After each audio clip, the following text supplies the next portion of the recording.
अजय जी का सवाल ले लेते हैं। नासिक से बिलोंग करते हैं और 20 साल का टाइम होराइजन लेके चल रहे हैं।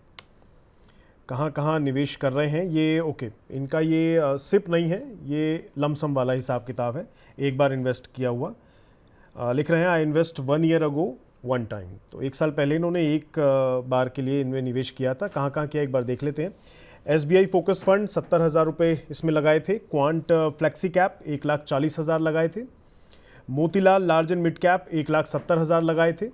इसके अलावा Invesco large and mid cap, इसके अंदर 70,000 रुपये महीना लगाया, महीना नहीं माफ़ कीजिएगा, ये भी एक साथ लमसम लगाया हुआ है। वाई टॉक मिड कैप, इसमें भी 70,000 रुपये लगाया है इन्होंने।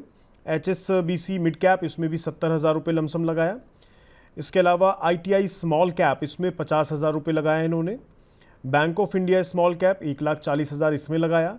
Nippon India multi asset allocation fund 70,000 रुपये इसमें लगाए। Quant multi asset allocation fund 70,000 इसमें लगाए हैं। ये ओवरऑल 10 फंड हैं जिसमें इन्होंने लमसम का निवेश किया है। कोई सिप नहीं चला रहे हैं ये इनके अंदर।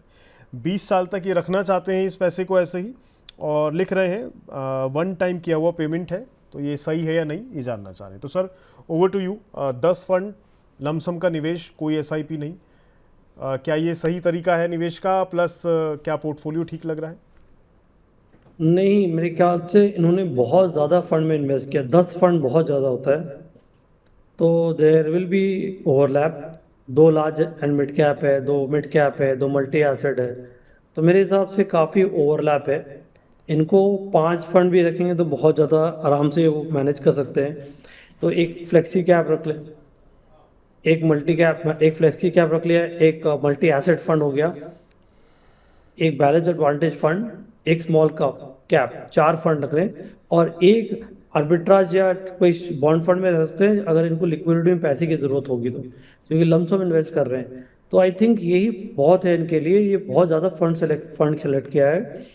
और कुछ कुछ फंड हम लोगों के रिकमेंडेड रेडार में भी नहीं है। ITA small small cap fund हम लोग रेकमेंड नहीं करते, बिकॉज फंड साइज बहुत छोटा है। फंड मैनेजर के पास अपॉर्चुनिटी भी आएगी तो वो फुली तरह अपॉर्चुनिटी को यूटिलाइज नहीं कर पाएगा। क्वांट इज वेरी वॉलेटाइल, तो आई थिंक इससे एग्जिट कर सकते हैं। जो ये रख सकते हैं, ये एक फ्लेक्सी कैप फंड रख सकते हैं। वाइट HSBC या HSBC मिड कैप या वाइट ओक मिड कैप एक रख लें, और एक स्मॉल कैप रख लें, एक मल्टी एसेट निपॉन का रख सकते हैं। ऐसे ऐसे कर सकते हैं अपना portfolio selection. Okay, okay sir.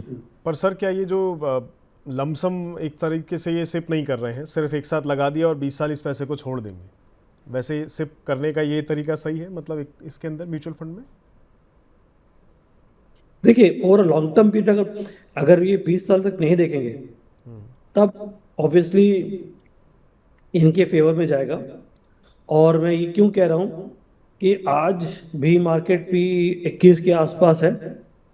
अगर ये अगर मान लीजिए बहुत ही ओवर हीटेड मार्केट में P 28, 29, 30 के P में अगर कर रहे होते तो मैं थोड़ा सा कंसर्न रहता। लेकिन क्योंकि मार्केट का P आज 21 के लेवल पे है, जो कि एवरेज लेवल पे है, तो मेरे ख्याल से जो समय ये ड्राफ्ट कर रहे हो अगर वो बने रहेंगे तो ये बहुत पैसा बनाएंगे, इसमें संकोच की बात नहीं है। SIP एक और जरिया है कि आप रेगुलरली अगर इन्वेस्ट करते हैं तो मार्केट का उतार चढ़ाव को कवर कर लेते हैं, उस वॉलेटिलिटी को कवर कर लेते हैं, और एक डिसिप्लिन्ड अप्रोच में आप वेल्थ क्रिएट करते हैं। अब इन्होंने जो रैंडमली इन्वेस्ट किया है, क्योंकि उन्होंने रैंडमली फंड में डाल दिया है, कोई साइंस नहीं है। अब ये क्या होगा कि इस पे ऊपर नीचे आएगा। अगर ये बीच पे निकल जाएंगे तो प्रॉब्लम हो जाएगा। लेकिन अगर निवेश में बने रहेंगे तो ये सारे फंड ग्रो करेगा ओवर लॉन्ग टर्म पीरियड। जी, ओके। तो अजय जी, सर ने हालांकि ये 10 फंड हैं, तो जैसा कि सर ने कहा इसमें कुछ आपको कट डाउन करने होंगे, तो उस हिसाब से आप चाहे वीडियो थोड़ा रिवाइंड करके नोट डाउन कर सकते हैं, वो कट डाउन कर लीजिएगा। बाकी जो सर ने सुझाए हैं उतने फंड आपको रखने हैं। अच्छा सर, जो ये कट डाउन करेंगे और जो बचेंगे, तो जिनमें से कट डाउन होकर जो पैसा होगा वो उसका क्या उसमें डिवाइड कर दिया जाए जो बचेंगे?